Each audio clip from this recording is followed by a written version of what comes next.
Hello, everyone, and welcome back to Play, Pause, Rewind. We are back for our 46th episode. Niles, Hell yeah.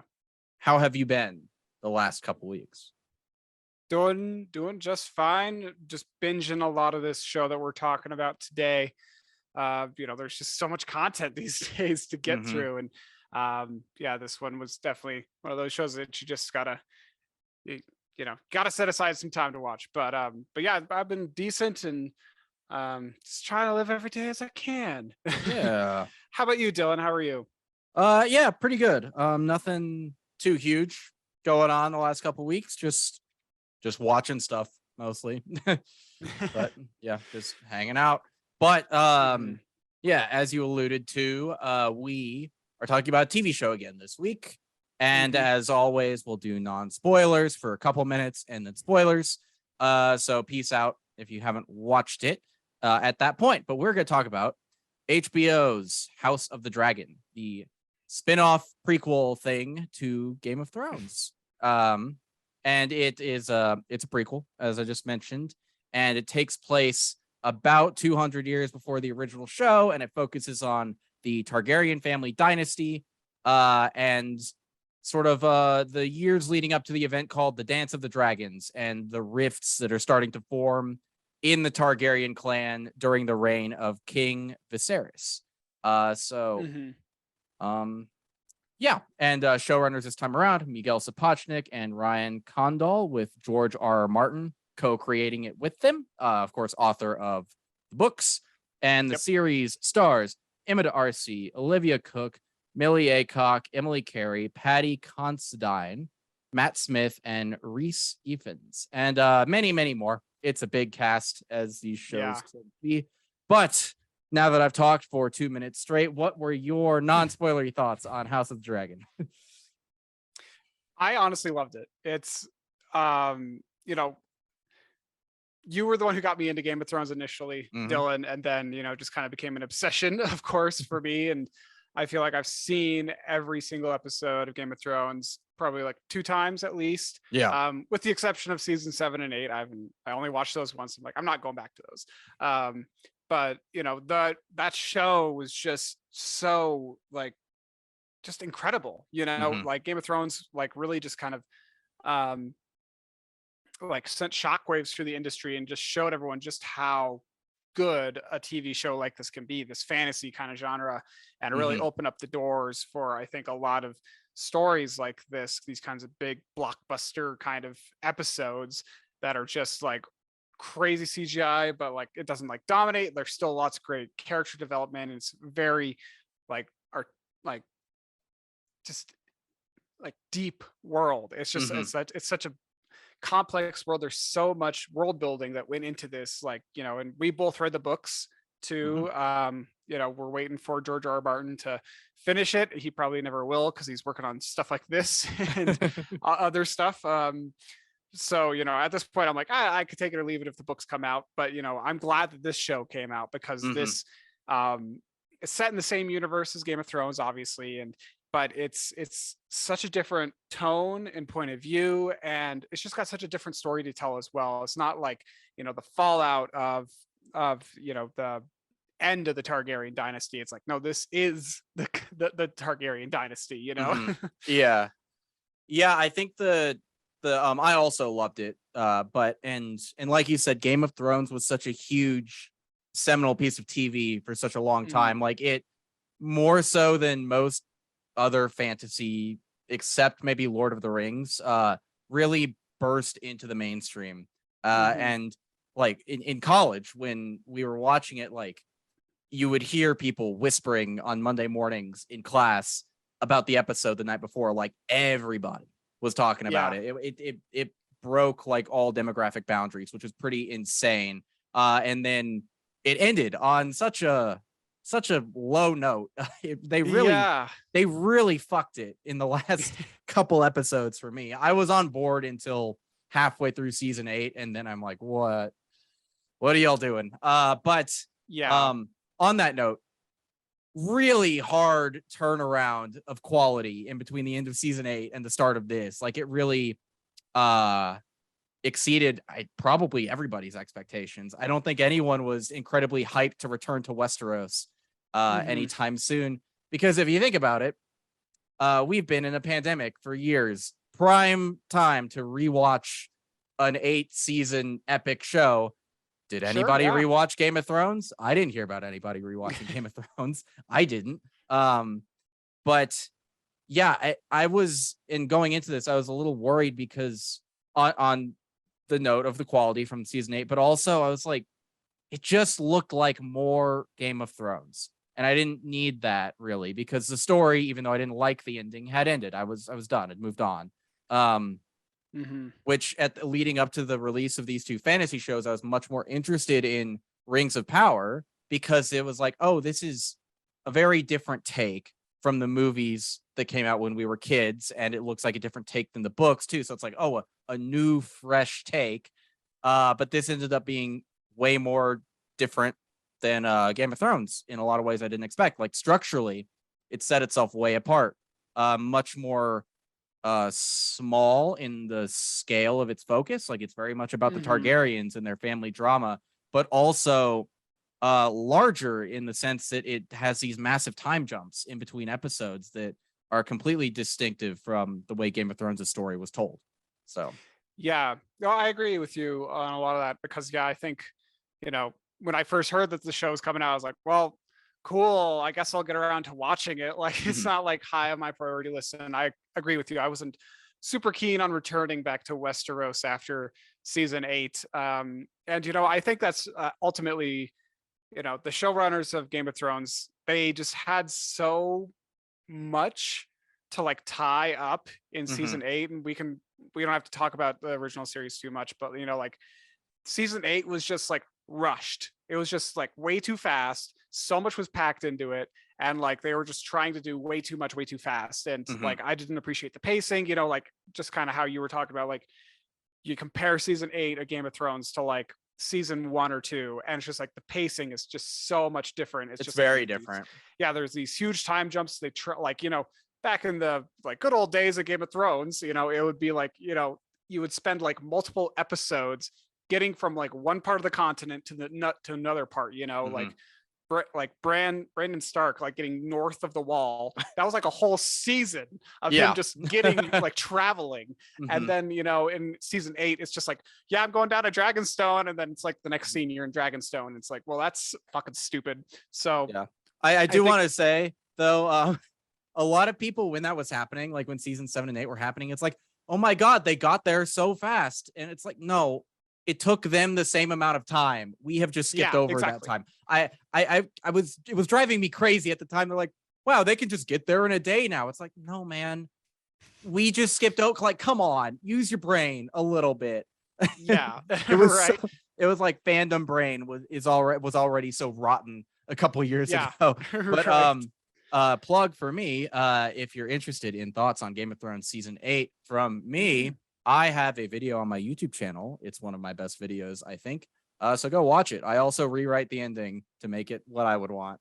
So I think, yeah, yeah, go check that out. And I think, a lot of people is similar boat, Dylan. Like, I think, you know, I still acknowledge the ending of Game of Thrones, Mhm. but in my head, I'm like, no, that's not how I would have done it. And that's my head canon. I got different, thoughts in there. But, Yeah. I appreciate with House of the Dragon here, just kind of what you were talking about. This is a much more like granular story, Mhm. in Game of Thrones, you have the Targaryens, you have the Starks, you have The the Lannisters. Boltons, you have the Lannisters, you have all these Mhm. houses, and you have to learn all about them, and then like how they kind of like are feeding into each other and affecting each other, and like Mhm. it's just it feels like it spans the continent, and then goes across the Yeah. sea It to spans the fucking world.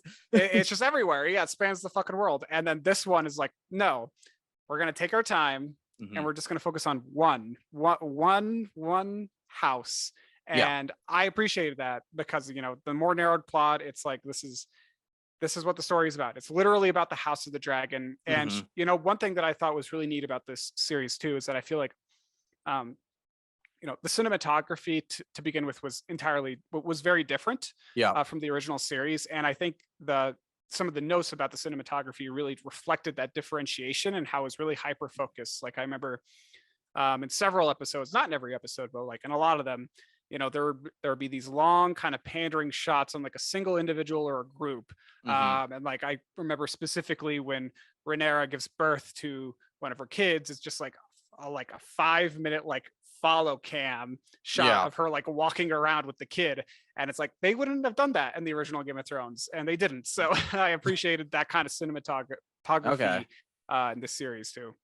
Yeah, it was great. And I don't think either of us disliked the scope of Thrones or like how we jump around and get Mhm. this whole big picture, but it's like I think it was essential if you're going to return to this world, like tell a different type of story. And I think we will get some of that expansiveness in future seasons of this show, but it was nice to just have a totally different approach to storytelling when we came back. And there are more differences that we'll talk more about in spoilers, but Yes. it it just really differentiated itself from the original show in more ways than I was expecting. And I appreciated that. I'm very positive on this. I would recommend it to anyone who liked Game of Thrones should watch this. If Yes. you didn't like Game of Thrones, maybe you should still watch this, but it really depends on what you didn't like about Game of Thrones. Hmm. Like, Absolutely.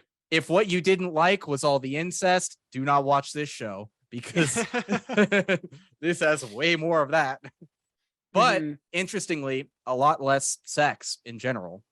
Uh, Yeah, and I'm okay with that. Like I don't I need, don't mind; it's fine. yeah, it's whatever, and I think the show definitely assumes that anyone who's watching the show has already watched the original series. Like, Probably.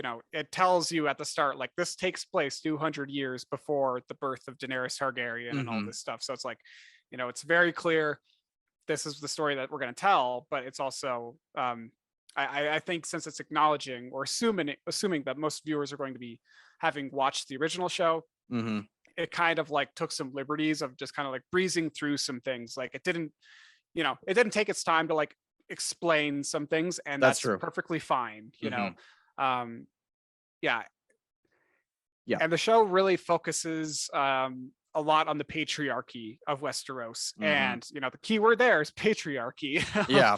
I think that's very prevalent in the show because I think our two main protagonists are both female, Hmm. um, and but it also it really focuses on the effect of succession and power, kind of those similar themes that we saw in the original series, but I think this one's much more um focus on the family dynamics Hmm. inside this one house.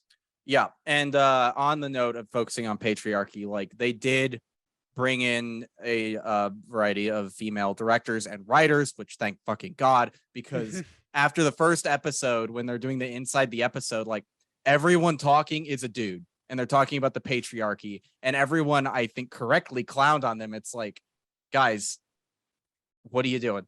But Mhm. they did have female creative voices behind the scenes, writing and directing several of the episodes. So that's good. Yeah. That's how it should be, especially if you're gonna tell, because it should be noted, like Game of Thrones had a lot of themes about the patriarchy too, but there were a lot of moments that really fumbled how to Hmm. deal with that because it was being created pretty much exclusively by men. Thinking about a certain scene with Sansa, Ramsay, and Theon, to be specific, where Mm. something really terrible is happening to Sansa, and instead of having the scene be about her, it's about fucking Theon. So just Yeah, that's right. yeah, that's probably the most egregious example of that. But House of the Dragon, hard recommend from me. Do you want Sure. to do spoilers? Yeah, let's dive on in. Yeah, definitely recommend Cool. this show if you haven't watched it. And if you're okay with spoilers, stick around if you Yeah. haven't watched it. Hmm. Yes. So season one of this show, as we alluded to, there are a lot of time jumps, and this season takes place over about 20 years, which is a pretty wild departure from the previous show. Like it Yeah. works, as we talked about, to give it a extreme like structural distinction from the first show. And yeah, just a really interesting difference, and allows for a different type of story to be told. This is a Hmm. generational story, more so than Game of Thrones. Yeah, and there's like, I think one point of or one interesting point, is that there's these big time jumps between the episodes. Like one episode ends with a wedding, and then it jumps forward like 5 or like Hmm. 10 years or however it's been until she has like her third kid, like Rhaenyra. So I think like some of those time jumps, it's a little bit like startling at first, Hmm. but I think they work pretty well I do too. overall.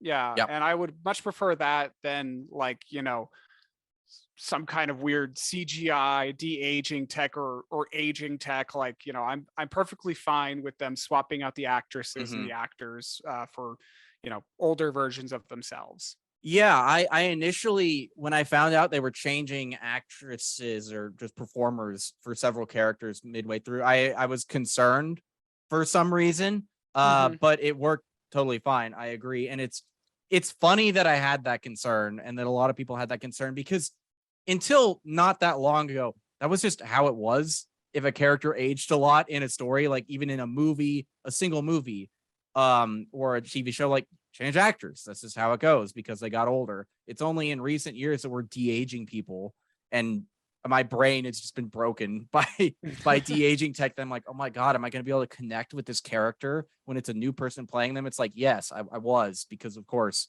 it was. It's like it's like in the Godfather movies when we flash back to young Hmm. Vito Corleone. It's a different actor and it works just fine. And Yeah, it it's launched the it's career totally of Robert fine. De Niro. Like it's a good thing to do that sometimes. But I Well, and I liked think, all of the performers in this. yeah, me too. I did, and I think the casting director or the casting people in this show, they did such a fantastic job because the older versions of the younger characters look very similar in a Hmm. lot of regards, like especially the actresses who played Allison Hightower. I thought that they did a great job. Hmm. They Bless looked so similar. Thank you. you. Yeah. And then there was a more like visual difference between Millie Alcock and Emma D'Arcy, but both of them were great. And despite the visual doesn't even feel like the right word, but the appearance differences between the two, like there was a great Mhm. continuity of the character. I never stopped believing that it was the same person. I don't think. The one weird note about that though, is that Rhaenyra and Alicent change performers, and a bunch of the other younger characters change performers, but some characters don't. Viserys Mhm. doesn't. Daemon doesn't. Um, Otto Hightower doesn't. And in especially in Daemon's case, like he just looks the same the whole time, Mhm. and it's like just an odd decision. Why age up some of them but not others? And I understand why Viserys visually changes so much Mhm. in compared to Daemon, but Daemon looks the exact same. It's Yeah, just so he get funny. he gets a haircut at one point, but then Mhm. yeah, he's like this. That then he just grows it out again. Like Yeah. I think they should have, like, with those characters like him and like even like Sir Kristen, Hmm. or some of Yeah, those Sir other people. Kristen doesn't age either.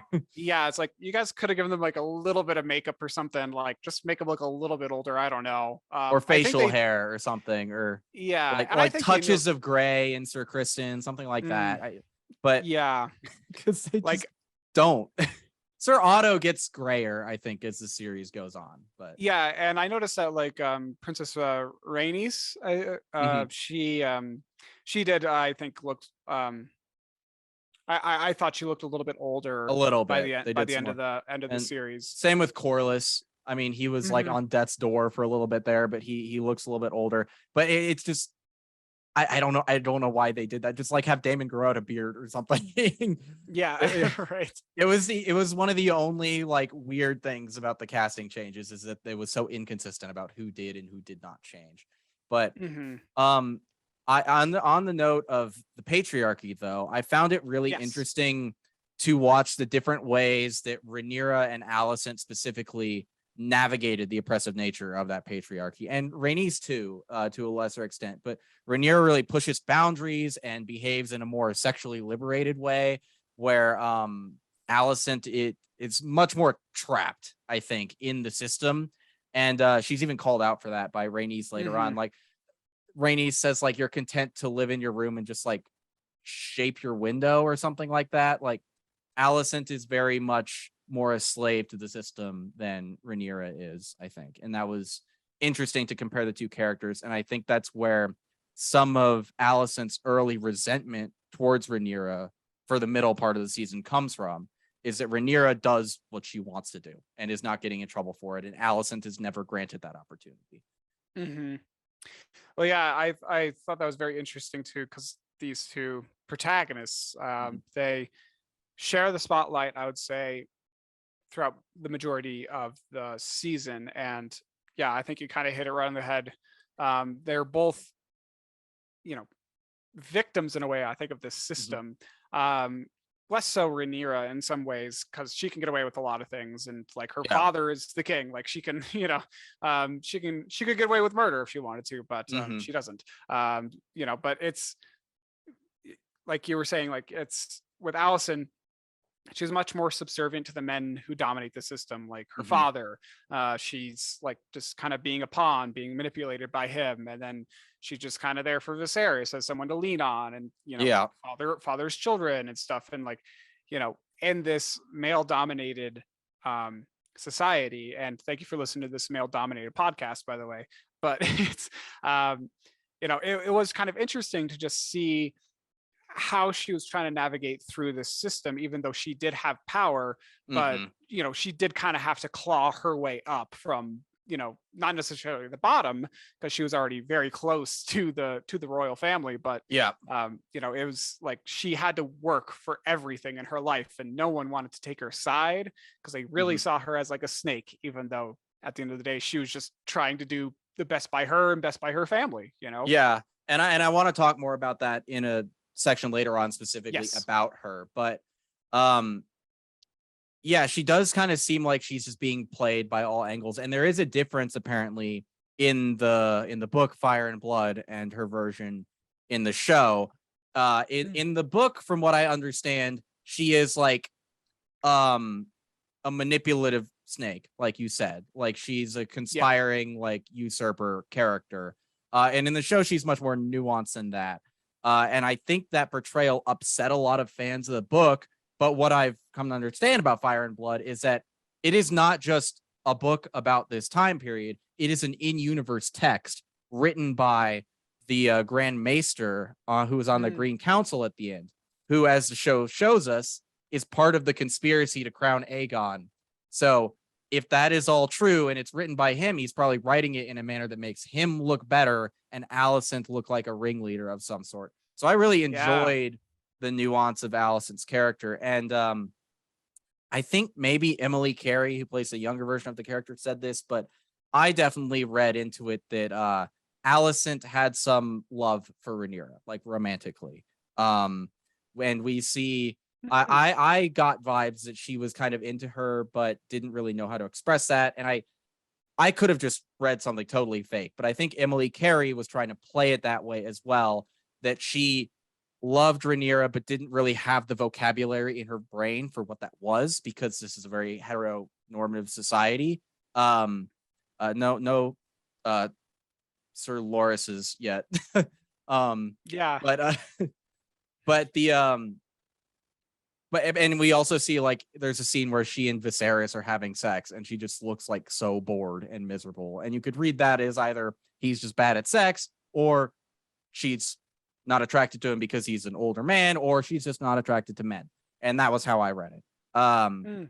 But that would also explain to a greater degree why she feels so betrayed when Rhaenyra lies to her kind of about like, did you sleep with, she specifically asked Damon, which is how Rhaenyra weasels out of the question. But Hmm. um, so yeah, but there are also other reads that she's in love with Kristen Cole, which I guess fine, Yeah. whatever. I think the betrayal of that scene works better if she was in love with Rhaenyra, though, which makes her That's it. doubly a victim of this patriarchy, both as a woman and as a gay person.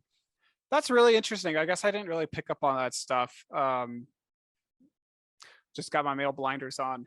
But I guess now, like just thinking back on all those scenes, that does add up a little bit more. I mean, I always just like the scene with her and Viserys, doing it.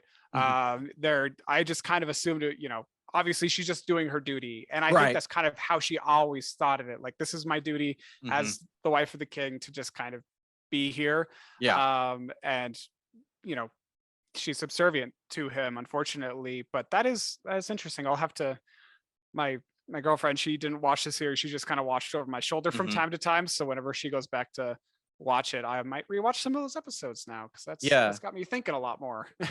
But there is, even if it's not romantic, there is this like love between the two early Oh, on absolutely. that is shattered. And I think it really is a lot of the emotional core of this first season is the sadness of that relationship falling apart. And the real tragedy at the end is that they almost patch it up.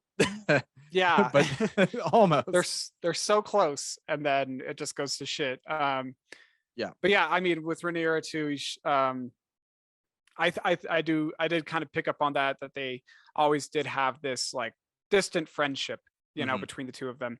But Rhaenyra, on the flip side of Alicent, she's, even though she's the heir to the throne, it's constantly put into question because of her Hmm. gender. Yeah. Like that status of hers, like just because she's a woman, people aren't going to follow her.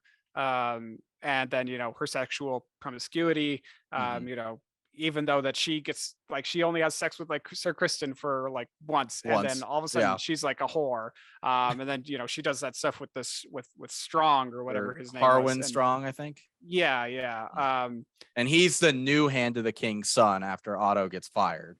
yes, Lord yes, Strong, who is like, love Lord Strong, man. What a good Hand of the King. Just like yeah. loyal, gives honest, good advice, and then his son murders him with fire. Yeah, that was weird. Uh, but like all these male characters, like they pointed out directly in the show, like if Rhaenyra was a guy, Mhm. then it wouldn't even matter if she was just like fucking around at whorehouses or anything Exactly. like that. Yeah. Like it, and they definitely kind of pointed this out in the original series too, of like Robert Baratheon's fucking whoring around, and Hmm. Queen Cersei has to kind of just sit there in the Red Keep, and she can do her thing with Jaime Lannister, but they got to keep that under wraps. But Yeah. like these male characters, because it's a patriarchy, they can just get away with all this stuff, and even Aegon does in this show too. And Hmm. it's frustrating to say the Yeah. least. Well, and in the and aside, like there's the sexism angle of that, Mhm. obviously, but then the other element of why the male characters are able to do this and the female characters are not is that the succession and the legitimacy of the heirs is called into question for, I guess, the because of what Rhaenyra does is the reason they call that into question, because none of her Yeah. kids are um Valarion's, oh god, what was his name? Laenor's kids. But like at the end of Mhm. the day, who gives a fuck? Not me, but not I don't care. Laenor. Yeah. But He's like, I don't care. They're my kids. I love them. yeah, he did. He was a okay dad, I guess. He seemed like He he was was pretty fine. neglectful, but he cared about them. But yeah, and you have a note here, and I also appreciated this, how Alicent just like stands up to her dad pretty firmly at the end. That was Yeah, that pretty was cool. nice. Um, but yeah, God, Otto Hightower, what a dickhead, man. Like he's such a great Yeah. character, but he's such an asshole. Yeah, like it's tough to like there's like certain characters from Game of Thrones that just stand above the rest, Mhm. like Tywin Lannister. Like Tywin Lannister is like a fucking legend, Mhm. and then Yeah. like you compare him to Otto Hightower, and I saw a lot of similarities between the two there, but like Tywin's ruthless and relentless, and Otto's like, Mhm. he's like, we're gonna take our time, we're gonna build this up, and I'm gonna Yeah. use whatever means I have to get there. Like it wasn't like as aggressive, I would say, as Tywin. He's kind of a hybrid of Littlefinger and Tywin almost. Yeah, Like a he little has a bit. lot of that, and there's a much more Littlefinger-esque character in this show, but Otto Hightower does have elements of that manipulation in there. Because you can tell he's always out for his own advancement at the end of the day. Hmm. And Yeah, he really is. yeah, but yeah, you have a note here about character focus. You want to talk about that a little bit? Yeah, it's like it's probably, I do love this show a lot, and I thought there was a lot of great elements to it, and there's certainly opportunity for improvement here. Hmm. Because from what I heard through the grapevine of social media, I think they're planning, or George R. R. Martin was like, I think we need about 4 seasons of the Hmm. show to properly tell this tale. So we got Yes. at least 3 more seasons of House of the Dragon. Um, but I thought, in this season, it really it's one of my few complaints is about the character focus, and the show spends a lot of time really focusing on like a handful of characters, maybe like Hmm. about like 10, maybe 12 characters, and it spends its time like really focusing on them and developing them, and rightly so, because Yeah. this show is called House of the Dragon. And if you have a few more seasons left, then you have plenty of time to develop the rest of these characters that are kind of more side characters in this first season. But, Hmm. you know, that all said, I think that they barely spent time developing some of these other characters and really kind of giving them screen time. Like Hmm. Sir Kristen, for example, even though he is kind of in every episode and he's a kind of grudge holding cunt, you know, he's I know nothing about him besides the fact Yeah. that he's just kind of like this like this guy. He seems You so know, chill for the first couple episodes, and then just is like peak incel for the rest of the show. seriously, yeah. Like, but like, I would have loved to learn even a little bit about where he came from, but like whatever. And then like the Valerian girls, of Yeah, like Damon's Lena. daughters Yeah, Damon's daughters, like Lena, or Lena was and his his wife. wife, I guess too. Yeah, she's Yeah, not yeah, really developed that Bela, much. Renia, or Reina, I think it's Hmm. pronounced. But like, I think those girls, his daughters, they get like 6 lines in the Yeah, show or that's something like true. that. Like it's a 10-hour long show, and these girls get like no screen time except just being side characters. And then like all of a sudden, some of these like this one Aegon's wife, Hmm. Helena. Where the fuck did she come from? Did I She miss was something? she was around the whole time, dude. I didn't fucking notice her. Well, she was like she behaved kind of weird in earlier episodes. Was kind of like distant or whatever, and then she stops being distant. I don't know if they don't the characters don't seem to know why, but I do kind of agree. There were like two tiers of characters in terms of Yes. focus, but I also want to say, and I don't know because it's been so long, but I would be curious if like we went back and rewatched Game of Thrones season 1, maybe same thing there. I don't know. I because we got to know those characters, the ones that survived over the course of 8 seasons. So like we know all of them, even like more minor characters like Barristan Selmy would be a great example. Like he doesn't Yeah. do shit in season 1. He's just kind of around and then he gets mad and throws his cloak down and leaves. But then he becomes a much more developed character later on. So maybe it's Mhm. just a symptom of first season you got to establish these key players and we'll get more in subsequent seasons. So I I think so. remains to be seen, I think. But I do agree that there were like weird things. It's like how was Kristen Cole allowed to continue doing his job? I know. Like she just kind of sweeps it under the rug. Like, Yeah, oh, it doesn't matter. You broke your oath. You're still kind of loyal to me. And it's like, no, that shouldn't. No, fuck him. dude gets rejected by one woman and immediately commits a hate crime. A little bit, yeah. But like even like the strong characters like Sir Harwin Strong. Hmm.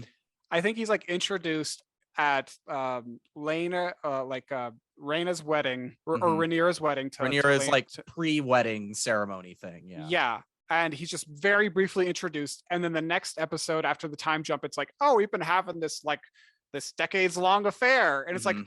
where the fuck did that come from? Like, I Yeah. just wish just some of these characters just got a little bit more screen time so they could have been more developed. But like we've kind of already said, Hmm. there's going to be another season. There's going to be another 2-3 seasons. Plenty of time to fully flesh out Hmm. some of these characters, the characters that survive. Yeah. And with Sir Harwin's a good example because like in the episode we get to hang out with him, like he's kind of just a cool himbo dad. Mhm. And then he dies. But Rhaenyra is hurt by that, but I didn't really mourn him as much because we just fucking met the dude. And Oh, definitely. I was bummed out that he died because he seemed chill, but it's like maybe just one more episode where he's alive before he gets, yoinked. Mhm. But that him dying is actually one of the first examples I think of Alicent sort of being out of her depth, which is kind of Mm. interesting. Like, because she's dealing with Harwin's brother, Sir Larys Strong, and he Mhm. is the little finger of this show, I think. Yes, he is. little freak. Yeah, little pervy weird freak. Okay, sorry, we shouldn't kink shame. If feet are your thing, that's fine. I don't get it. I don't understand it, but if that's your thing, it's fine. But that scene did not need to go as far as it went. I will say that. He could have just looked at the feet. He did not need to jack off in the room with her. That was too much. Don't do that. That's rude. Kink shaming is my kink, so. Oh, okay. I don't know what to do about that, joke. man. I just love that joke. But yeah, that scene was very bizarre. Was bizarre. You know, he's a interesting character, and yeah, I think he's like one of those characters too that I would like that we are going to see more of. We haven't seen the last of him. He's going to continue to like kind of climb the ladder. Yeah. This is my prediction. He's not going anywhere. He's going to be the little finger for these next few seasons, I predict, or at least maybe some version of like Lord Varys merged with Littlefinger, because like he's starting to get kind of like a little bit more into the spy network, I guess, a little bit. Well, Littlefinger had that too. Remember, I guess Varys was the spy master, but yeah, Larys is a devious little fucker. But he also now has a lot of blackmail on Alicent, I guess, because he's done all this stuff for her. But yeah, stuff she didn't always ask for, but yes. Right, that's true. But yeah, I don't know why, but I never expected foot fetish to come to Westeros, but everything's on the table here, so whatever. Yeah. All sorts of things. Yeah, one thing I did enjoy, especially early on, it's just a little thing, but the differences in this era the differences of this era compared to the era of Game of Thrones, like different houses are in positions of power, like the High Towers. The High Towers are not in power in Game of Thrones. And I was like, oh, I wonder why they weren't a big house so much anymore. It's because they were loyal to the Targaryens until the end. And so when Robert's Rebellion happened, they were sort of booted out of court. And then we also get like the Dragon Pit is fully intact and is a major like landmark in King's Landing, whereas in the original show we don't even see it until towards the end, and then it's a ruin, right? And then also the sept is different. The Sept of Baelor hasn't been built yet, so there's a different sept in the city, which was kind of fun. Just little things like that. And the tournament scene in the first episode, when you compare it to the tournament in season 1 of Game of Thrones, and part of this I'm sure is just the real life budget of the show, but the tourney in House of the Dragon is in this giant arena. There are tons of people there, tons of competitors in elaborate armor. And then the one in Game of Thrones is like in the forest, and it's just like some bleachers. And it's like Robert's kingdom was such a like broke bitch ass era compared to the height of the Targaryens. And yeah, again, that might just be budgetary constraints, but it really like it paints a picture that Robert was like a shit king, which we know he was, and also that the realm was bankrupt, which we know it was. So it adds, a nice contrast to this like dynasty at the height of their power, as opposed to the usurper king who followed them on, which is kind of cool. Just nice world building, intentional or not. Yeah, absolutely. I appreciated those differences too, and one thing that I thought is just kind of funny, of course, civilization, it takes a while for things to advance. Of course, things don't happen like within just the span of a few hundred years, like things take time to change and evolve. But like it's just kind of funny to me how just like this era of Game of Thrones is just so similar to the other one that we got. It's like, wow, you guys really didn't progress in 200 years of like, you didn't like get too many new technological revolutions, but that's fine. It's Game of Thrones, it's medieval. Yeah. I mean, that's a lot of fantasy universes. So like a lot of them don't progress technologically all that much. Yeah. And that's totally fine. It's kind of funny. It is kind of funny though, that they like never go past it. Yeah. They're always fighting with swords. They never like discover gunpowder or anything. It's just they're always doing the same thing. But speaking of Robert Baratheon as king, I think we got to talk about King Viserys for a little bit. What an interesting character. I really loved this character. He just seems so over it. at every point in the show. Like he seems like a pretty chill dude at the beginning. He's like, his council loves him, like they're all cracking jokes around the small council table. But he's just like, he's not a very good king, but he's trying his best. And he ultimately, like, he does his best to like maintain the peace, and then just completely fucks it up like seconds before he dies. And I thought it was really nice that George R. R. Martin complimented him on his Patty Considine on his performance, and said that his Viserys is now the definitive version of the character. And he was like, I'm tempted to go back and rewrite all of the chapters about King Viserys's reign because of this performance, which I think is just really sweet. And yeah, you know, that's kind of rare, I think. yeah. Well, I think he was he did a great job with this performance, and heavy is the head that wears the crown. Like he was definitely over it, even, you know, just like 10 years into his reign. He's like, I don't give a shit about this. But like you said, he's just trying to maintain the peace. And, you know, I thought that he's, you know, honestly, probably the best king that Westeros has ever seen. At least that we've seen. Yes, that we have seen of Westeros. Like he's far better than Joffrey or the Baratheon.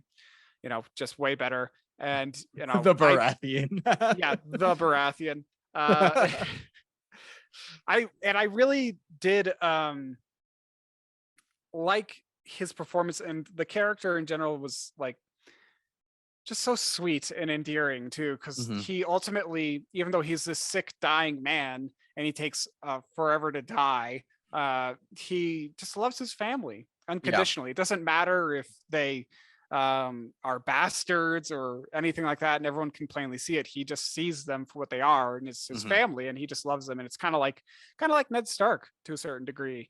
Like he just loves his family. Doesn't matter where they came from, or, you know, like if they're like just complete like fuckwits or whatever. Like he just loves them. And he's a very simple man in a very complicated position, I think. Yes, but I mean, he does do, I would say, one pretty fucked up thing in the premiere, when it becomes clear that his wife's labor is not going to work properly. Yes, he does forcibly slice her open and kill her. But I mean, that's not great. Not going to defend that. But he and we can talk more about this when we talk about Daemon, but it's an interesting contrast between him and between his brother, because when talking to the Maesters, Viserys is like, will the baby survive? And then when Daemon is put in the same situation later on in the show, he asks, will the mother survive? Like, will my wife survive? So Viserys, possibly as a consequence of being the king and not having a male heir yet, is thinking more about his legacy and his dynasty than his wife, which is a pretty big character flaw. But I think it just almost adds to the element of, he didn't ask for this. He doesn't want to be in this position. It's too much for him. He's not that good at it. He's fine at it. He just wants to build his little diorama. That's all he wants to do. He just wants to build his little diorama of old Valyria and be left alone. And he just is dying constantly. Every episode that ended with him still alive left me shocked, because it seemed like he was gonna die at the end of every episode. Yeah, right. He just kept on trucking until he didn't. But he does have that triumphant moment in his last episode where he enters the throne room. He looks like shit. He can barely walk, but I love how he sits down and he's like, I'm confused. Like, why are we having this conversation about succession to something that was decided years ago? And everybody's like, oh, except for Lord Corliss's brother, who's a fucking idiot. Oh boy, that guy didn't know when to shut up. No, he was like, oh god, talking about people being out of their depth. What the fuck was he thinking? Yeah, like, dude, you're in the court of the king. He got what he was asking for. Yeah. But Viserys is a very sad, tragic character ultimately, because like, just the embodiment of like E for effort. Yeah, he he was very interesting. And on the flip side of the coin, his brother Damon, Hmm. I honestly think he was probably one of my favorite characters in the show. I just loved everything that he did. He was just fascinating. And what is that actor's name? Matt Smith. Matt Smith. He Hmm. just brought like such gravity to this role, and he didn't even like have a ton of lines. A lot of his Hmm. like screen time was just him, just kind of like looking Hmm. broodingly, kind of like Yes, Jon Snow, and to a he certain does degree. brood quite a lot. And but like he's just such a powerful actor. Like he can just kind of convey these emotions just by standing there and looking ominously, or like not saying a word. Like the whole scene where he kills his wife was like, Oh my God, yeah. that was like, whoa. Like it just, he didn't say a single word in that, and but like he was able to just like communicate exactly what he was going to do, what his intentions were. And I Yeah. thought he gave such a powerful performance.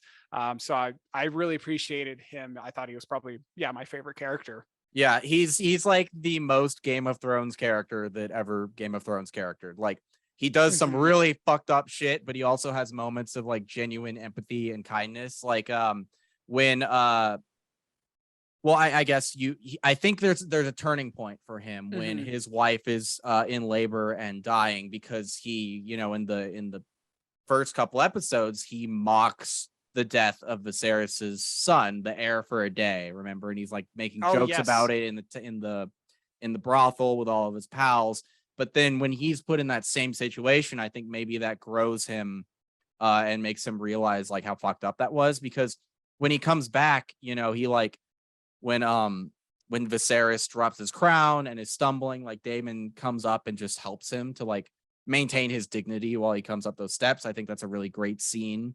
Uh Yes. he's just such a great gray character, because like and especially with Rhaenyra, like he chokes her at one point, he kind of sexually abuses her when she's younger, but then he just becomes like a mostly loyal like king consort to her, where like when that Hmm. guy is when Corlys's brother is mouthing off about her in court, he just kind of like looks over at her and she nods and he goes and chops his head off without a word. Like he's just Yeah.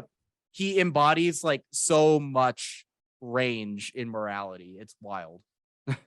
Yeah, and I think he definitely grows a little bit. And I'm very interested to see where his character goes next. Hmm. And like you kind of were saying, I think when he becomes more of a father with his daughters, and then with Rhaenyra's children, Hmm. he starts to grow a little bit more and take more accountability for his actions. And I think he feels the weight of responsibility on his Yeah. shoulders at those moments. And I think he did some good growing up through this series. And yeah, he was just very cool, and I appreciated every scene that he was in. I wanted more of him. His action scene against the Triarchy army was so epic. Like That was awesome. he gets word that his brother's gonna come help out, and he's like, "Fuck that!" And he does a suicide bum rush charge, to which and it's similar to I think Jon Snow in the Battle of the Bastards. Like he survives, but only because he's lucky. Basically, he's a A little badass, bit. but that can only take you so far in this world. Like it's not like a Lord of the Rings or something like that, where you kind of are larger than life if you're a main character in a lot of ways. Um, Yeah. but yeah, and I think he's one of George R. R. Martin's favorite characters in the universe as well. So He's very cool. I yeah. like that. I like that scene too, like where he's like flying the dragon and the soldier is like dying on the ground. He's like, "My prince, you're here to save me," and then he like steps on him with the dragon. And it's Oh like, my god. no, he fucking wasn't. He's here to fuck shit up. Oh yeah. Yeah. And one since you mentioned dragon, one thing I didn't write down, but I love the different how different each of the dragons are. Like they Yes. all moved very differently, especially Damon's dragon, who moves in a very like snake-like way. And I know dragons are all sort of like serpent-esque, but this one really moves in a wily way. And then we have Vagar, the big dragon, the Hmm. massive one Huge. Yeah, from huge. one of the one of Aegon the Conqueror's sister wives dragons. Apparently, it's the last one of those, I think. Um, Oh, okay. yeah, that's why it's so fucking gigantic. But Yeah. one critique about the dragons, though, is I was never fully clear on how many there were and who had them and whose was whose and all that. We'll probably get more of that later on, but I was in the Yeah. finale when Damon's like, "We have these dragons," and I'm like, "Okay, I didn't know you had that many," and I just yeah. But Yeah. it's not a huge complaint, but it was just a little weird. It was a change from the last show. Yeah. Yeah. And they spent like one scene in like the dragon pit training or whatever. And it's like that was like a small glimpse into how they learn High Valyrian and like communicate with the dragons and everything. But it's like, just give us a little bit more of that. And I'm sure that they will. So Yeah. But let's jump away from characters for just a second. Talk about the Song of Ice and Fire. Of course, the name of the book series, but also in reference to a prophecy and now Aegon's dream. And I don't know if that's from the lore or not, but it's in this show. And it's what do you think about Aegon's dream of Ice and Fire? I think it's an interesting plot element to add, but there's a part of me that feels like it's a silly fucking rule to have it being passed from the king to the heir. Yeah. Like, I didn't see a logical reason at that point when he's talking about this of like, why does this have to be a secret? Why can't we just tell everyone about this so we can start preparing for this long winter whenever it's going to get here? Like, I just didn't get why that wasn't just like, let's just make this common knowledge. But I'm sure that in the next 2 seasons or whatever, that secret will get leaked to the world, and that's probably where or at least that will be another source for where the prophecy will come from. Because I know there's also the Azor Ahai thing, and I think that's like, I don't know if that's tied with the Song of Ice and Fire, but I think that's like more from the Red Ossos priests.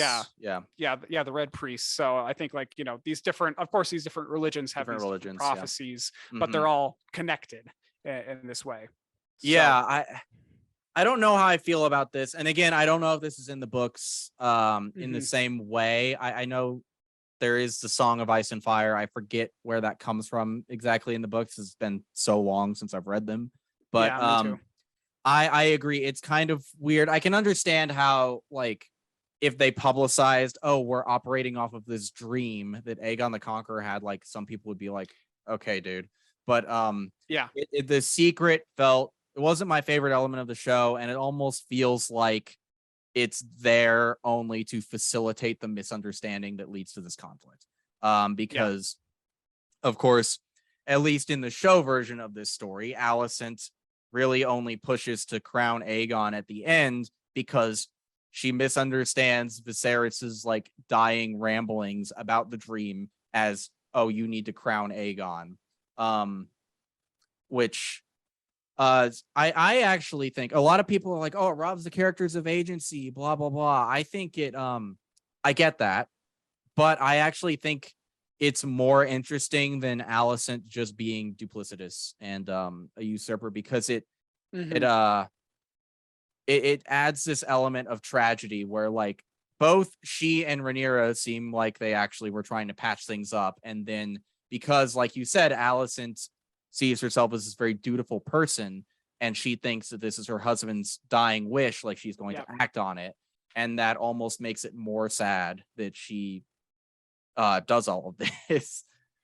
Yeah, well, I think it's but it is kind of a silly premise. It is kind of silly. I think it works. It's just kind of a little clunky, but yeah, at the end of the day, they both think that they're in the right. Like Alicent thinks that she's fulfilling the dying wish of her late husband, and that's why she's pushing for this. She thinks it's the right thing to do because that's what he told her at the end of his life. But oh no, like, but Rhaenyra's got this whole other idea in her head. I think that was one of my other complaints, was just like that. Why does it have to be a secret? And I didn't have a lot of complaints about this show. Like, there was one complaint that I had to about the I think it was like the 5th or 6th episode.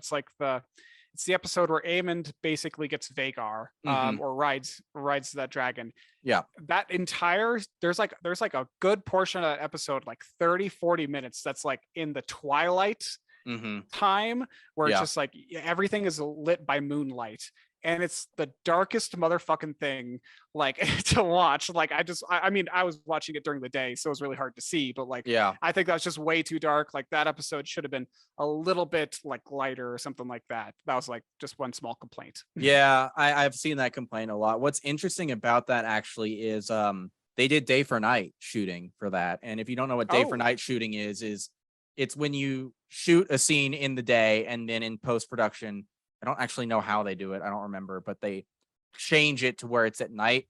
And I think a lot of people's theory is it's just the lighting that day was not ideal conditions for day for night shooting, and so it didn't work out. But there have been a lot of episodes of Game of Thrones that people are like, it's too fucking dark and I cannot see. Yeah. I personally have not had that problem for whatever reason, but it seems like it's very common.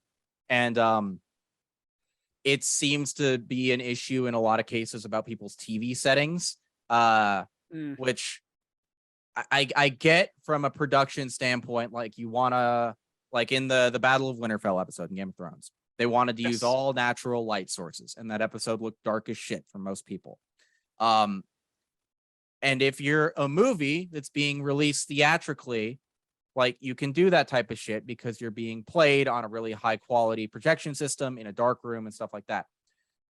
But I don't think you should make decisions like that when you're making a TV show, because the primary way people watch TV is in their living rooms on their TV. And most people do not know how to operate their TV settings in a way that optimizes viewing. So like, I think it's kind of stupid for them to keep doing this, assuming that people have ideal viewing conditions in their like home viewing setups, you know? Like, yeah, it's a little weird. Yeah. But just moving on a little bit, Viserys has a quote very early on in the show that says, "The idea that we control the dragons is an illusion." And damn, dude, you really nailed it. That's very true. Yes. Yes, it is. Because both Viserys and Aemond lose control of their dragons in the season finale, leading to a very, very upsetting moment where Lucerys and his dragon, oh god, what was his dragon's name? Eric's. They just get chomped like Halloween candy, and it made me really sad. I didn't like that. Yeah, I got a little like, you know, heartbroken about that, because it's like, oh, he's just a child. Like he's just a child, and the dragon, and like just before you see them like running to each other, and it's like really cute, and it's like, oh, we got to get out of here, run, and then it's so sad because they're so tiny, they're so little. Yeah, And they just get fucking eviscerated by this behemoth. Yeah, that was such an epic battle. Very it was satisfying. a great sequence. Yeah, I love that we finally get to see Storm's End. What a cool looking castle. It was so neat. But that I love it. Yeah. And the dragon battle or dragon chase, I guess is better. I really love because we see sort of the pros and cons of various different dragon sizes. Like Lucerys is able to be much more maneuverable and quick because his dragon is a little tiny guy. But ultimately, like, they're going to be slower in the long run, and they can get like wiped out in a bite. But they both lose control of their dragons, and that's what will push their families over the edge into all out war, I think, because up until that point, I felt at least like there was still a chance for peace, which I want to talk about more in a bit. But and I loved Aemon's face afterward too. He's like, oh no. Yeah, he knows that he fucked up. Oh, he fucked up so bad. It's gonna come back to bite him. But yeah, and I appreciated that. I really appreciated that quote that you just mentioned, the idea that we control the dragons is an illusion, because I'm just starting to think about all the things that are being controlled in this series. And, you know, it's the people that are being controlled. It's the women that are being controlled. But, you know, control is an illusion, just as he was saying. So I think, you know, there's some ways that we can kind of take that quote and kind of apply it to other parts of this series, because yes, the dragons at the end of the day are not house cats. They're not dogs that we can just like command around or just lay around and wait for our beck and call. Like dragons are autonomous beings that are clearly smart. And, since we saw at the end of episode of season 8 of Game of Thrones, they understand the symbolism of thrones, which is why he melted the throne. Oh, that made but so many people so mad. yeah, I know, right? I just had to mention it, Yeah. but yeah, I just like that quote. I think it's very powerful. So thanks for bringing that up. But and they're like weapons of mass destruction. I think Yes. I think that parallel is very intentional in the books. Like, and I think there are points in the various texts that allude to the doom of Valyria was in part caused by the dragons. Like these are forces that men never should have trifled with. I think Viserys also says that.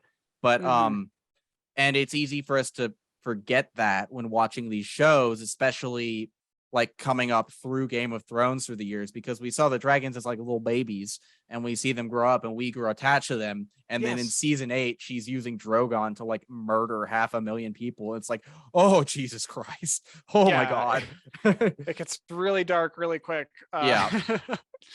But yeah, it is really interesting. And the fact that like when we're first introduced to Vhagar too, like he just seems like a dopey big old dog almost. So it lulls us into a false sense of security with her. I said him. I think Vhagar is supposed to be a girl dragon. But very interesting. And God, you think he's escaped, but then the camera keeps holding on him. It's like, nope, this shot's too long. They should have cut by now if he was going to be safe. Oh, well, someone's got to die first, and at least it wasn't Jace. Is he the older son? I think so, yeah. Yeah. Like, if it was the younger, and I guess one other positive for his death, now he doesn't have to worry about becoming the Lord of Driftmark. Oh yeah, I guess that's true. He doesn't have to worry about that. He doesn't have to worry about everyone else oh my God, the irony of that now. Because remember, he's like, I don't want to be Lord of Driftmark because if I'm Lord here, it means everybody is dead. Well, you're the first one to go, kid. Oh, well. Yeah, but it's even more sad because like his venture was supposed to be, in retrospect, like, why would that be the safer one? He's going closer to King's Landing than the older kid. But like, that was supposed to be the easier journey. It was like short and he was supposed to be welcomed with hospitality. But of course, Aemond is there, being his anime villain self, which I just love that guy's whole aesthetic. It's so funny. It's amazing. He's like cosplaying as Daemon, but then also has an eye patch. And then underneath the eye patch has like a blue gemstone for his replacement eye. I was like, God damn, this guy is so extra. It's hilarious. I love him. And like, he's just so interesting. I think he's one of my other top favorite characters, too. And I want to see more of him. I want to learn more about him, but just because like I connected with him a little bit in that one scene where they gave him the pig, like, this is your dragon. Oh my God, like teasing him, and it's like he's gonna turn real evil, and that's gonna be great. Well, and he's evil in a different way to his older brother. Like he's sensible to a degree. He takes his personal grudge so far that he accidentally kills his cousin, which is stupid. Because like, what are you thinking, man? Yeah, you're gonna chase him on your big fuck off dragon. Like, what do you think the end result of this scenario is gonna be? Like, honestly, yeah. Like, but silly. But in contrast to Aegon, who is like a serial rapist, Aemond seems good by comparison. Yes. And I loved when they're catching him and Aegon's like, I'm not fit to be king. It's like, yeah, no, you're not, but this is how it is, man. You won't get no complaint from me. Yeah. But yeah, like if it's it'll be interesting in the next season to see like what kind of king Aegon will be, and if there's any kind of like attempt from Aemond to like kind of claim the throne from him. But I don't know if there will be, but that's just kind of me speculating a little bit. Yeah, I did think it was interesting, the them using the symbolism of Aegon's crown and Aegon's sword and all the, and in the dragon pit, like they do take Aegon, who looks like a little dopey piece of shit, and it does make him look kind of badass both to us and the people there. And then of course, Rhaenys busting out of the dragon pit is so hilarious to me because I'm like, you could have waited like 20 minutes and they would have left. Like they would have been gone. You did not have to do that. Yeah, right. And you just killed hundreds of people, but it's okay. For no reason. And then arbitrarily like spared the greens. Like I know. Like I kept seeing those memes of like people just shouting at the TV when she's like got the kill shot Mhm. on the greens. It's just like, just say it, just say Dracarys and it's over. Like Yeah. you got it. But then Like- she's like, no, I didn't want to draw first blood. It's like, right. fuck you. like narratively, I am glad that the greens are alive. They're interesting characters, Yes. and it would be a boring story if they died. But it's one of those situations where, as a writer, don't put yourself in that situation. You didn't have to have her bust out of the dragon pit right in that second. You just didn't have to do that. And since you did, you make this weird scene that people are going to make fun of forever. Yes, just a little bit. Just a little bit. But we've saved it towards the end, but let's talk about our two protagonists now and Yes, the relationship between the two. So Rhaenyra, to start with, really great protagonist, I think, portrayed by two incredible performers. And yeah, she develops in very interesting ways, I think, throughout the show. Yeah, she's definitely the protagonist for, you know, a good portion of the show. And like we kind of said earlier, I think Rhaenyra and Alicent, it's kind of like a dichotomy. They both have protagonist roles here. But I think, you know, the show is written in such a way that we're supposed to be building this emotional connection with Rhaenyra throughout the, especially in those first few episodes. And I think it really works very well. Like even though, you know, she's like fully embracing incest and just kind of being like this, in some ways, a bad person. You know, I feel like the audience really sympathizes with her and rallies behind her cause over Alicent's. That's just my interpretation. You know, some people might like the Hightowers a little bit better, but I think Rhaenyra makes for a very good focal character. And she's, you know, obviously they both really love their families. So it, you know, that obviously complicates things. Yeah, I really enjoy Rhaenyra as a protagonist. I think early on she's very charming, but she's also kind of like a petulant child a little bit, and is really what makes her interesting is also what makes her like a problem for everyone else around her, is that she just pushes the boundaries of everything she's allowed to do to the point where like it does get people killed. Like it's a fucking problem. But she also like, she's so interesting. Like when she's first meeting with Leonor about their relationship, she was like, look, man, I know you're gay. I don't really want to have sex with you. I want to have sex with other people. You can do your thing. I'll do mine. And we'll just like make kids and that'll be fine. And she's just like so fun in that regard, but also like doesn't think about the harm that she might be causing to other people, I think, even though it's not her intent to do that. The incest stuff is so weird still, but it's just part of what this family does. And you can't get away from it in the world of Game of Thrones. It's always going to be there, and that's fine. Yeah, well, you can't even get away from it in real world nobility either. Like all of the royal families in Europe were all inbred to each other. Like even Queen Elizabeth and Prince Philip were like distant cousins. And they're much less distant than you would initially think, because like their great grandparents or grandparents were first cousins. So like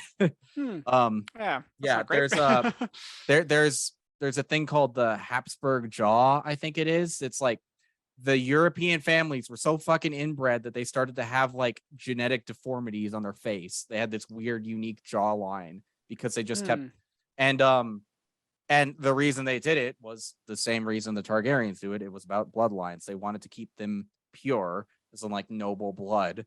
In the Targaryens case, it's to preserve connection with the dragons, or at least they think they need to do that.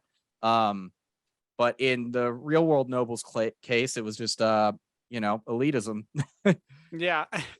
There weren't that many noble families, so they just kind of kept marrying each other, which is pretty gross. Yeah, very strange. Yeah. On the flip side, though, we got Alicent Hmm. Hightower, and yeah, I think at this probably the first 5 episodes, like as she becomes queen, Hmm. and everything like that, I wasn't a huge fan of her character. Like I'll admit that. Okay. And I think it is because I developed that emotional connection with Rhaenyra.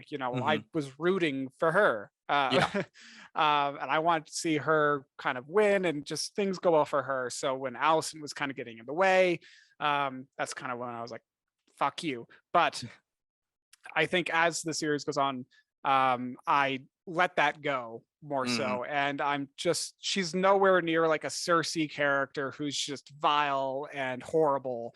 Like Alicent has you know, I think she's got some good in her, Yeah. to put it bluntly. Like she kind of like we were saying earlier, she's just been so manipulated by the men in her life all this Hmm. time, and she's just trying to make the best out of a difficult, abusive situation. Yeah. I think I've seen so much hate for her online over the course of the show. And I'm guessing a lot of that comes from the way she's written in Fire and Blood as Mm, this sort of conniving, manipulative usurper. But you know what? I can't get on board the Alicent Hightower hate train. I think she has been put in a series of bad situations for the entirety of the show, has no agency, and is just trying to make the best of the hand she's been dealt. yeah, Like yeah. let's do a quick run through. Like she is basically pimped out by her dad to the king right after his wife dies because Otto is playing the fucking game and he knows if he can get his daughter to marry the king, like boom, his house is in contention for succession. And Yes. then after that, she ends up having to marry the king, who she has no romantic feelings for at all, has the king's children, which inherently challenges Rhaenyra's succession and puts her kids at risk, which her father Hmm. emphasizes to her on several occasions, which exacerbates her rift with Rhaenyra. And then she's the only witness to Viserys changing his mind, which, in fairness to her, like, what was she supposed to make out of that? Yeah, honestly. Yeah. um, and then she after that, when he's dead, she discovers the entire small council, except for one guy, has been conspiring to put Aegon on the throne the entire time, with or without her. Hmm. um, and of course, like she's complicated because that is, in a sense, what she wants. But she's not like making power moves to do all of this stuff. She's been put in these situations by other people, and now she is making the best of what she can. And going Yeah. forward, like, yeah, she's gonna be part of this war. She's gonna protect her children, because that's what she's been doing the whole time. But she wasn't put in that situation by her own manipulation. Um, Also, small little note on the small Hmm. council. I love that they all have their little like ball that they put in the thing when they show up. Yes, that's I don't know funny. why they do it, but it's like their little attendance chip, and I think it's just a fun little detail that they all do that. Yeah, I like that too. I was like, okay, that's weird. They didn't do that in the original, but I'm all for it. Yeah, Um, customs change, but and I want to talk about both of our characters together though, because yes. I really enjoy, and I think this is different from the book, but I really enjoy that both Rhaenyra and Alicent, while fully pursuing their own goals and their own ends, were basically the only two characters trying to prevent the realm from descending into all-out war. Like Hmm. they, if that is their end goal, they were both pretty irresponsible with how they were handling things. But they do put in effort to stop this while everyone around them is trying to like just go to war. Um, Yeah. Alicent is the only one in the Green Council who doesn't want to kill Rhaenyra, Daemon, and their kids. And Rhaenyra is the only one on the Black Council, keeping them from calling all their banners and going to war right away. Like Daemon is just itching to fight, and she stops it. And in a room full of men, they're the only two that show any restraint whatsoever. I know. Yeah, it's very that's where the patriarchy stuff really comes in here, because like Mhm. it's these men who have just been like so like geared towards combat, geared towards warfare, and it's like, it's like the hyper masculinity pumped up to 10 in the war room. Mhm. They're like they're discussing options and figuring out plans, yada yada yada. And it's like Yeah. they're not thinking through like, is there a diplomatic option? Is there Right. some other path that we haven't thought of? And it's like, I'm not saying that, every guy is like that or every woman is a certain way either, but it is kind of like, reflective of, I think some instilled stereotypes about Mhm. genders and, what Systemic it stuff, is. you know? Yeah, systemic, what it is to be masculine, what it is to be heroic, what it is to be feminine, and Mhm. all that good stuff. So I thought that was very interesting too. And I think Mhm. they, like we were saying earlier, I think that Rhaenyra and Alicent, they, even though their friendship is really rot now and it's Mhm. like kind of moot at this point, I think they still kind of were clinging on to some semblance of a, you know kinship or whatever they could, Right.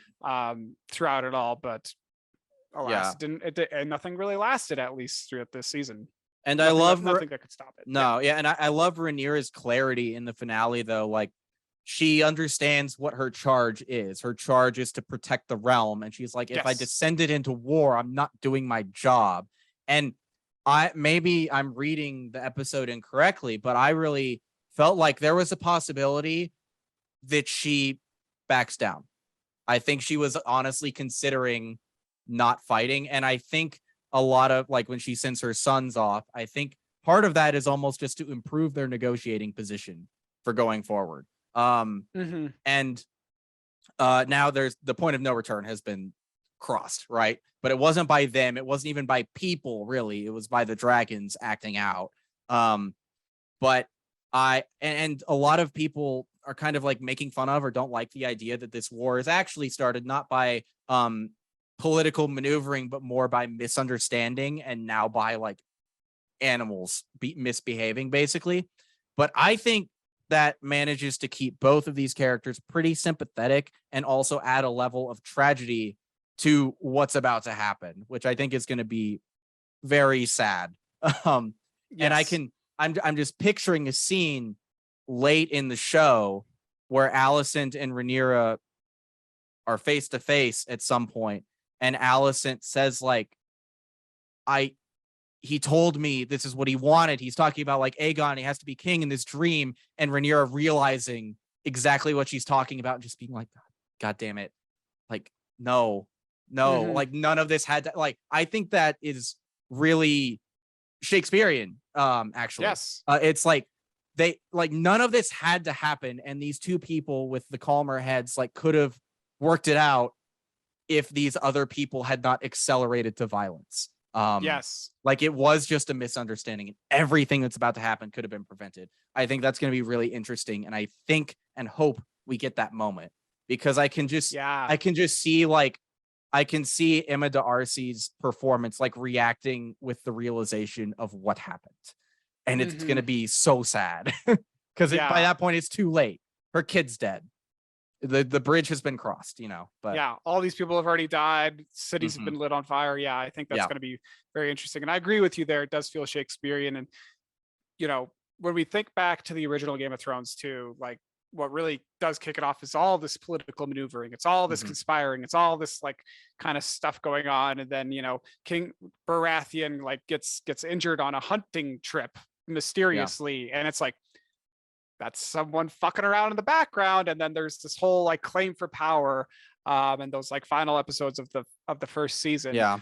between, like Ned Stark like trying to do the right thing, and then, the Lannisters like just like Mhm, putting their foot on the throne. And like, so I think, yeah. there is an element of that in this show here. But like, I appreciate that they are saying are going out on something new, and they're not saying this is just because of politics. Mhm, This is because of something else. It's misunderstanding. It's animalistic in nature, and it's like, I think that's going to be more interesting, especially when you consider like the family dynamics and like how this mhm, is one house.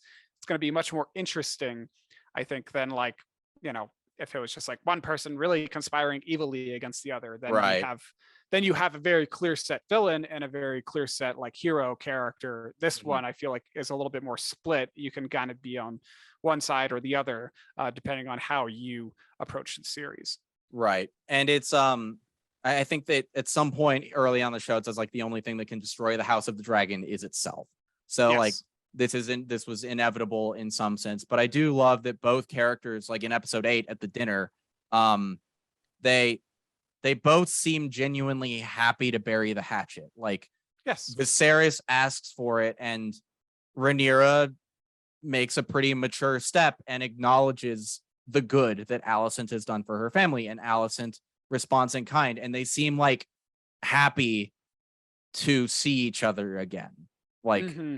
on good terms. And then but at the in the inside the episode they mentioned this, that the two of them and the older generations are pretty satisfied and like, let's put this behind us, but the kids don't have that history and that context for Hmm. like how close they used to be, so they just dig in their heels, like laughing at the pig on the table and all that shit. And then poor Viserys just exacerbates everything by completely fucking up immediately before he dies. Yeah. But it's Right. like it just adds to the tragedy because it's like, oh, they're this close, they were so close, but Hmm. Yeah. not They. to be. But what a season of TV, man. What a Yeah. surprise. I'm very satisfied with it overall. And yeah, Mhm. like we were saying earlier, like I didn't ask for the show and I wasn't certainly like eager to watch it, but I'm glad Yeah. they made it because it's a great journey back into the world of Westeros and Mhm. dragons and all this great stuff. It's very interesting. And I'm looking forward to season 2. Dylan, do you have any big predictions for the next season at this point? Not super specific predictions, but I think, and I have not read Fire and Blood, and I'm not Yeah, me planning neither. to until after the show because apparently it's more of a history of the time period than a novel, and I'd rather experience these events with the emotion of a story. Um, Yeah. I just think this is going to be a complete bloodbath. I think I think nearly every character we've been following so far will be dead by the end of the show. I think we'll have maybe 3 or 4 survivors and that's I think you're onto something there. it. I mean, bold claim, Game of Thrones spinoff kills characters. Whoa. Ooh, everyone's gonna die. Oh shit. But like I think even to a greater extent than Game of Thrones, this cast is Mhm. gonna die. But I did just, you were talking about season 1 of Thrones, like when how everything starts going to shit. Like, remember how season 1 of Game of Thrones was like our tutorial for how this world Yes. is gonna work? Because like Ned puts his trust in the wrong people and then fucking dies. Their main character just Hmm. gets chopped. And Yeah. none of us at the time were ready for that. And now it's just the expectation. Like, but even then, I'm like, oh yeah, Lucerys, you got it, man. You're almost out of there. It's like, ah, nope. Yeah, right. It's a brutal world. Um, yeah, I agree with you. I think there's going to be plenty of blood to come. I got small character predictions. I could Okay. be very wrong here, but I think I think that Larry Strong, the Littlefinger character that we've been talking about, I think he's going to Uh-huh. continue trying to climb that ladder a little bit, Okay. and I think he's at least right now. I think he's either going to get to the position of hand after Otto dies or whatever, or he Hmm. even might like try and like you know get or marry Alicent. I don't know how that would fucking work, but he's kind of moving in that direction right now, Yeah. in my eyes. And I think, I think as time goes on, I think there's going to be a rift that will grow between Rhaenyra and Daemon. Hmm. Again, could totally be wrong about that, but in that final or in the finale, there is kind of a small glimpse of that where Damon's trying to kind of like order everyone around and stuff, and Yeah. but she's the queen, and he kind of like kind of strangles her for a small second. So I Hmm. think there might be some tension there that they might explore. But he also Okay. does seem very loyal at this point too, because he was going under. He was summoning that dragon that we saw, or at Hmm. least like beckoning it out of the Right. shadows. And I think given the history of the OG series, I think we're due for some parallels, or at least some kind of returning motifs or something like that. So I think we might get something similar to a Red Wedding, Might not be the entire kind of like way that goes, or maybe not even a purple wedding, but maybe something similar to that, some kind of big surprise Oh, the scene. purple wedding was so satisfying. Yes, that was amazing. And and since we saw Sir Laner go off with his gay lover abroad, I imagine that he will return to Westeros at some point, or at Hmm. least he'll have some small role in the future series. Maybe he'll bring like a garrison to Westeros for them, or maybe it's something Yeah. like that to help out his former wife, or maybe it'll be something completely different. Who knows? You know what was a Um, surprise for me about that, actually? I half expected when Corlys and Rhaenys fully declare for Rhaenyra at the end, like in private, I kind of expected her to just let him know that he was alive, like as mhm, a little treat, just as a reward for their loyalty. yeah. Um, we never really talked about Lord Corlys. I love Lord Corlys. He's such an interesting guy. Yes, Lord Corlys is awesome. He's very The sea cool. snake, like his house, I guess, dies out at some point in the next 200 years, and the drift mark is gone, I suppose, but their castle was really neat too. They had like a low water crossing out to it. I like um that. Yeah. all the new castles we saw were really cool, by the way, like Storm's Mhm. End, the drift mark. I think that's it. um but I think so. Yeah, I can't yeah. remember any others, but yeah, I love Lord Corlys. He was so neat. I hope we see more of him in the future. Yeah. I have a question actually that I just thought of. Does Yes. this make you, in the interim, in between now and season 2, want to revisit Game of Thrones? Oh, I don't know. I mean, we got I think what is it, 2 years until the next season comes It's out, gonna be something like that. it's gonna be a while. That is plenty of time to rewatch Game of Thrones. Hmm. So maybe, but I'm not entirely sure. I feel like I already know the story really well. Maybe I'll revisit, some of the books, but Yeah. right now I'm kind of content to wait. There's plenty of other things to watch. Hmm. What about you? I'm kind of in the same boat. I Yeah. like, especially the early seasons of Thrones. Like I just kept introducing it to people, so I think I've seen the first 4 seasons like 5 times. Yeah, And right. I, I feel like I've seen some of those episodes like a million times. Yeah. but I was just thinking about Game of Thrones earlier when I was walking Shadow. I'm like, there were some great parts of that show, man. Like Just excellent. Mm, I know it's like the ending will always leave the strongest impression, right? But yes. goddamn, that was a good show. It really was. Those Like first 6 seasons are just fire. They're just incredible. I love And then, season 7 too. I'm a defender of that, but yeah, I thought it was all right. I'm a defender maybe because early on in the show, and I may have even told this to you in college, but I was like, I just want one scene towards the end where all of the surviving characters have to sit around a table and talk about what to do about the White Walkers. And I got Yes. it. And it was like basically what I wanted. It was great. So that satisfied me for season 7. But Yeah, that wasn't too bad. the show does get more like schlocky in the last couple seasons, that's for sure. And then Yeah. it gets horrifying at the very end. Yeah. But House of the Dragon season 1, huge recommend, excited for season 2.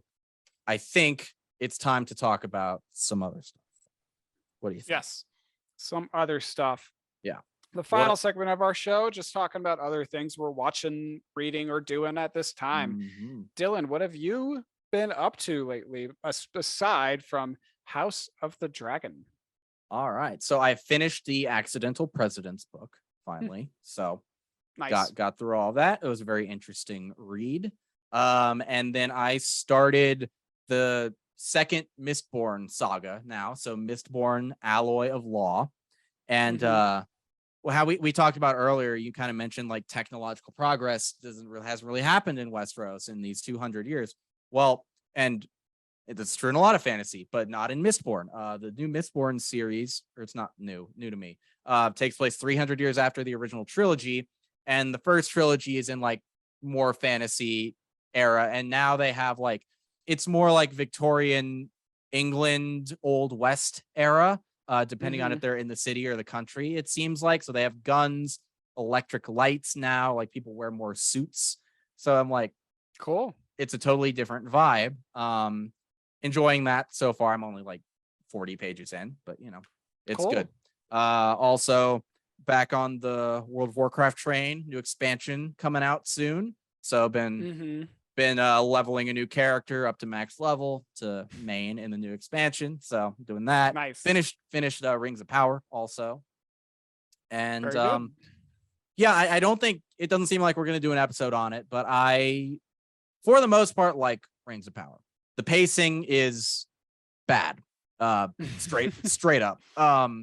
But I like the characters, I like the performances, I like the new environments that we did not get to see in the era of Lord of the Rings because they don't exist anymore.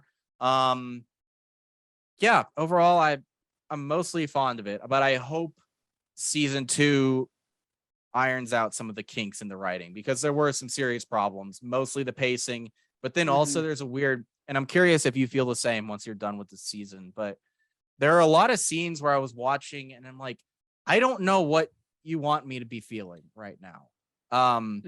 Like I was just emotionally confused, especially in the finale by a lot of parts. There are some scenes where I'm like the characters are sort of silently doing things while the music is playing. And I'm like, am I supposed to feel apprehensive or it's sinister or are they happy to be? I don't know. I was confused. So, yeah. But curious for your thoughts later on. What about you?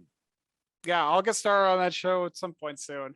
I haven't been watching too much crazy stuff lately. The only thing that I will really note is I watched the Studio Ghibli film The Cat Returns. Oh. And I thought it was delightful. It is so much fun. It's it's the classic Studio Ghibli kind of stuff, but it's like kind of about this girl who's a little bit shy, and then she basically saves this cat, and the cat can talk. And apparently there's a whole secret cat society, and oh my God. like they can all talk, and it's just so much fun. I don't think it's the best Studio Ghibli film. I feel like I've kind of passed some of those, but I still got plenty to watch, like Porco Rosso and other films that I haven't fully experienced yet. But I would recommend The Cat Returns as well. Cool. And I guess one more thing. I don't know if I finished it when we recorded the last episode, but I finished Attack on Titan or caught up. So. Oh yeah. You mentioned that to me the other day. Yeah. Crazy show. Wow. Yeah, I'll need to watch that one. It's really dope. Very cool. Yeah, but you got anything else this episode? No, I think that's gonna do it. But we want to thank everyone who's been listening to our podcast and listen to this episode. We greatly appreciate any kind of support we get, any listens. If you like the show, feel free to give us a review. That gives us some help in the long run. And if there's something that you want us to talk about, feel free to tweet at us. Let us know if there's anything that there's a series that you want us to watch. We'll take listener suggestions from time to time and check that stuff out. For sure. And our next episode will be in 2 weeks. I don't think we've decided what we're talking about yet. We have not. Let's look at the release schedule. Hold on. Yeah. Fandango. We'll figure that out. Sure.